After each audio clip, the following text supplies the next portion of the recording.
Flex programming for composite application tiles has some differences compared to normal flex programming that you should be aware of.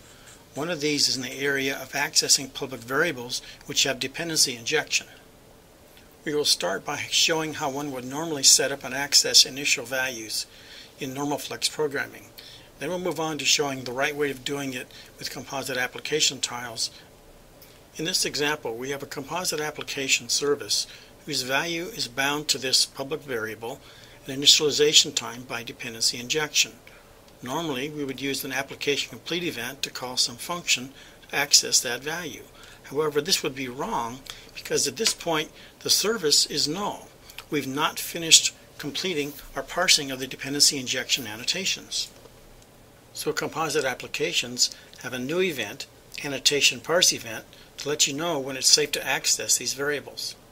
So let's look at the right way of how to do this. For composite application tiles, we will use a pre-initialize event to call a setup handler. This function is going to set up an event listener for the AnnotationParseEvent. When the AnnotationParseEvent is complete, we will then call our GotService function and we can safely access the public variables. It's also important to remove this event listener for a couple reasons. First, because we no longer need to listen for this event. And second, if this tile is later closed, the memory can be garbage collected since there are no longer any active references. Even if we have a tile with multiple services, here we have 4 of them, the AnnotationParseEvent will not be triggered until all dependency injection is completed for that tile.